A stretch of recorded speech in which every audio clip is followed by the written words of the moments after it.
Amigos de CMQ Televisión, bienvenidos a otro de nuestros episodios. Hoy tenemos una entrevista que estamos seguros les va a encantar porque la queremos emplear para que ustedes atiendan lo que queda en YouTube y en nuestro muro de Face.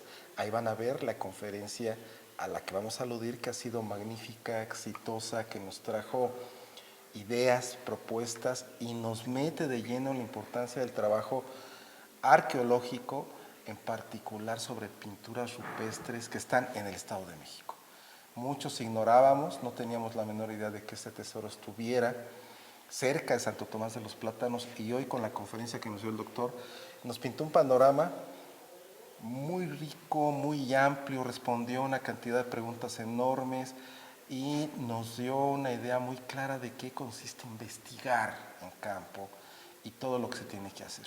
Doctor, muchas gracias. Yo sé que es imposible resumir pues hora y media de conferencia, pero tal vez nos pueda usted responder algunas preguntas básicas con esta intención de incentivar a que vean la conferencia completa, que no tiene pierde. Además, le hizo usted muy amena, puso globitos en todas las ilustraciones muy amenos, con un sentido del humor que no nos imaginábamos que tenía, ¿no? Hasta se nos antojó el vaso de pulque con Mayagüel, pero en fin, un momento muy, muy bonito.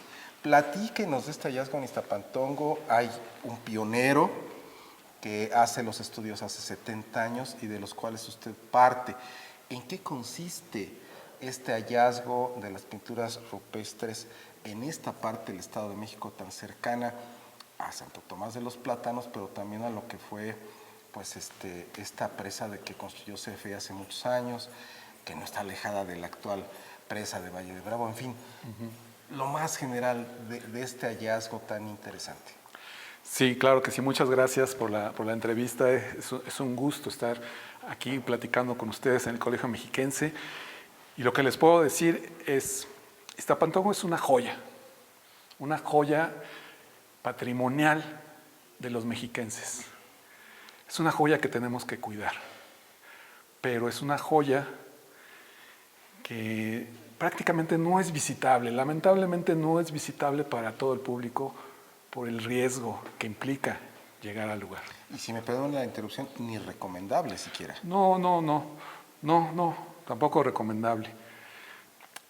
El lugar es especial. El lugar fue conocido por la gente de la región, yo creo que desde hace mucho tiempo. La gente reconocía las pinturas rupestres, pero no las visitaba mucho porque consideraba que ahí había entidades malas relacionadas con el diablo. Por eso le decían la barranca del diablo. Eso permitió que las pinturas se conservaran, que se respetaran. En la época antigua, bueno, antes de 1950, la gente pues, no iba a lugares donde no los llamaban. ¿Para qué? El campesino, el arriero, sí conocía el lugar, la gente hablaba de eso, pero no era muy conocido.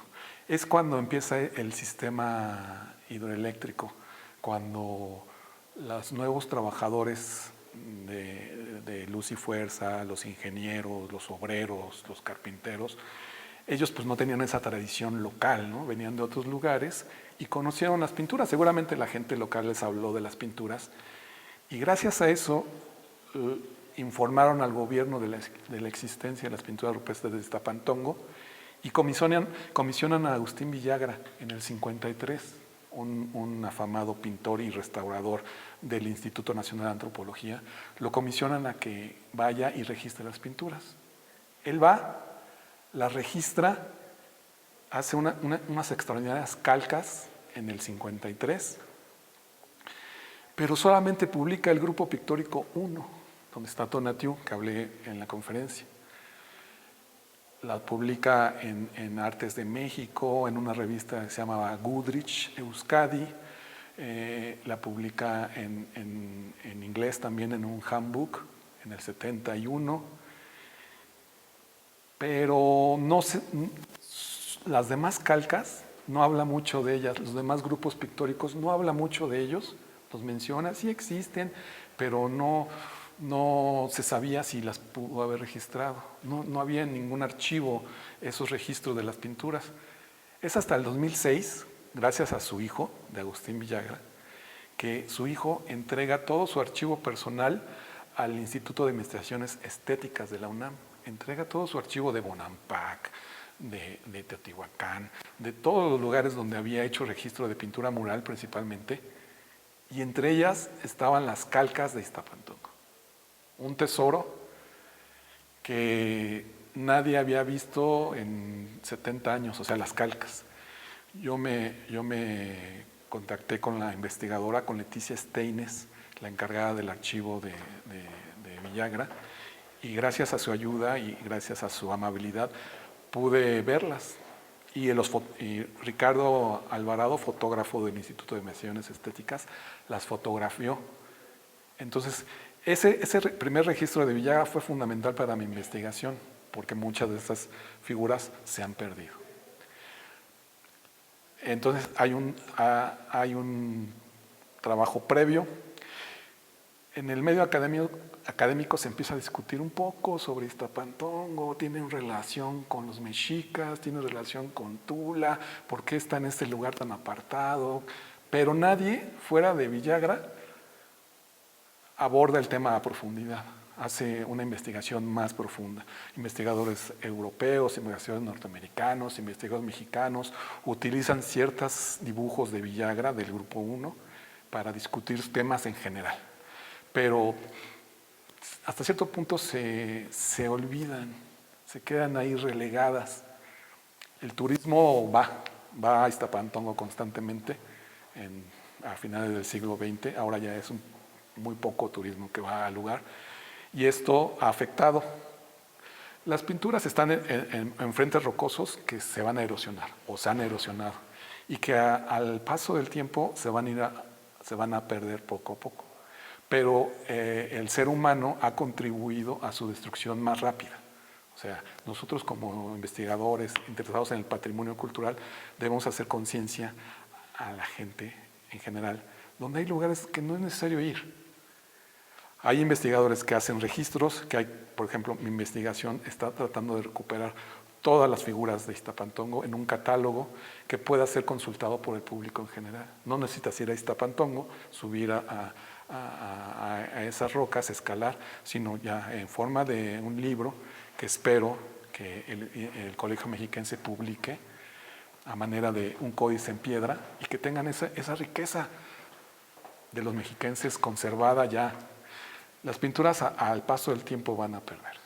Al paso del tiempo. Doctor, dos preguntas elementales, siempre en el ánimo de insistir en que nuestras amigas y amigos vean su conferencia. Es una conferencia amabilísima, no, es una conferencia muy accesible. Por favor, síganla. Ya se dataron, dos, sus autores. Son dos preguntas que, bueno, ustedes ponen en la conferencia, pero que nos la pudiera resumir aquí. Sí. Se ha discutido sobre el estilo polícromo tipo códice de qué época era. Hay dos posturas así de los pocos investigadores que han hablado del tema. Villagra en un primer momento dice, son toltecas del posclásico temprano. José Hernández, arqueólogo del Centro Regional Estado de México, junto con Eduardo Corona, piensan que son mexicas de una época posterior, o sea, relacionada con los aztecas del posclásico tardío, de 1200 a 1521, de esa época. Pero es mucha la diferencia entre uno Sí, y otro, ¿no? sí. Todavía una diferencia de más de 500 años, 600 años. Ese es justamente el chiste de la investigación y uno de los problemas a los que todavía no tengo una respuesta concreta, pero he hecho análisis estilístico, comparaciones, analogías con la iconografía del posclásico temprano y la iconografía del posclásico tardío, comparando Iztapantongo con esas dos épocas. Y mis analogías y mis comparaciones me han llevado a apoyar la postura de Villagra. Pienso que son del posclásico temprano. El problema es, son grupos provenientes de Tula que llegan a Iztapantongo y pintan, o son grupos locales de la región que adaptan una forma de expresión muy común en el posclásico temprano. Mexica. No, del posclásico temprano, que sería Tula, que adoptan esa forma de expresión, o son artistas que son traídos a Iztapantongo por los gobernantes del lugar y les dicen, hazme unas pinturas, pero que con el estilo tolteca. Bajo pedido. Ajá, bajo pedido. Eso es las posturas que se hablan. Yo no he llegado, y es muy difícil fechar las pinturas rupestres. Es muy difícil por medios físico-químicos de extraer una muestra y fechar ese pigmento y decir este pigmento fue producido en tal época.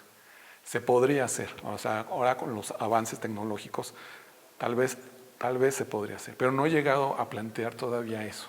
Mi investigación es primero, registra lo que tienes, todo lo que tienes antes de que se pierdan, regístralo bien, haz una propuesta de lo que significa y posteriormente en una investigación de larga duración trabaja sobre los colores, de dónde provienen los colores, con qué pigmentos están hechos, de qué época fueron hechos esos pigmentos y qué relación hay con la arqueología del lugar. Doctor, otra pregunta, a lo mejor es, perdónenme si digo alguna necedad, pero me parece muy obvia, muy básica y a lo mejor la respuesta es muy complicada. ¿Por qué rupestre para una época en que el arte de los tlacuilos estaba quizá en un gran momento ya pintando códices? Sabemos que se perdieron la gran mayoría de ellos, sabemos que conservamos muy pocos códices prehispánicos, pero ¿por qué la roca en un lugar tan difícil, tan inaccesible? Sí, cuando hablamos de rupestre, lo primero que pensamos es algo burdo, algo muy antiguo, algo que hicieron los hombres de las cavernas, Pero ¿no? usted nos presenta cosas preciosas. El estilo polícromo de Iztapantongo es palaciego, o sea, es una alta calidad de dibujo. Son personas que son artistas. Lo rupestre no significa que sea burdo, que sea del hombre de la caverna, no. Es un mensaje que da cada tipo de sociedad sobre lo que tenían como lienzo más fácil, la roca. Bueno, pero es importante la roca, es importante el lugar. El lugar es importante, es un lugar lleno de simbolismos. Hubo grupos humanos en Iztapantongo que llegaron antes del posclásico temprano y que expresaron sus ideas en la roca. Pusieron sus mensajes, sus códigos. Eso todavía no lo he investigado, eso es muy difícil saber qué significa. Lo más fácil es lo polícromo. Llegan otros grupos en el posclásico temprano y expresan su forma en la roca, pero porque se apropian del lugar. El lugar era importante, era sagrado. A través de esos mensajes de varios miles de años anteriores, siempre la gente llegaba, este lugar lo marco, lo marco, lo marco. Probablemente por aspectos del paisaje. Primero, la Barranca del Diablo es impresionante. Es un cañón profundo, de difícil acceso, pero visualmente es muy impresionante y probablemente por ahí circulaban grupos humanos que venían del norte de Guerrero o de la costa del Pacífico, subían, se conectaban con el Valle de Toluca y con el altiplano central en general. Y de tiempos muy anteriores al que Sí. usted está ubicando. Sí, no, la comunicación en la época prehispánica, desde épocas muy antiguas hasta antes del contacto o la invasión española, es constante en Mesoamérica. Siempre hay comunicación, siempre hay grupos que caminan, que migran, que comercian, que intercambian ideas. Además, hay un manantial salado, un conjunto de manantiales salados al pie de las pinturas rupestres, en el fondo de la barranca. Por eso el nombre de Iztapantongo, no lo mencioné, pero Iztapantongo es una palabra de raíz náhuatl que puede significar en las pequeñas salinas o sobre las pequeñas salinas o en el pequeño lugar de la sal, ¿sí? Iztapantongo. Entonces están refiriéndose a ese producto, la sal, un condimento humano que siempre se utilizó para comerciar, no nada más para consumir, pero también para comerciar, y que tenía un valor simbólico, un valor importante. Además, en el lugar hay una serie de cuevas que se ven desde el acantilado de las pinturas rupestres. Entonces también las cuevas es un elemento simbólico importante. Entonces tiene diferentes elementos del paisaje que están marcando al lugar como importante religiosamente, simbólicamente, y que se reafirma a través de todos esos programas gráficos que hubo a través del tiempo. No solo la pintura polícroma, quiero remarcar. En Iztapantongo no solamente existe la pintura polícroma tipo códice, sino otros estilos anteriores de otras culturas, que hablan de otras historias, de otros aspectos. Entonces, bastante rico el lugar. Doctor, pues muchísimas gracias, que sirva de aliciente para que nuestras amigas y amigos vean su conferencia magnífica y se formen una idea de este hallazgo maravilloso. A nosotros nos abrió los ojos y además que el doctor, adscrito al Colegio Mexiquense, viene trabajando de una manera pionera porque su antecesor pues hizo un trabajo hace 70 años y lo que conocemos en esa calca que usted dice es maravilloso. Muchas gracias por su tiempo, su generosidad, su amabilidad y vean esa grabación porque seguramente les va a encantar. Gracias a mis compañeros, nos vemos en una próxima.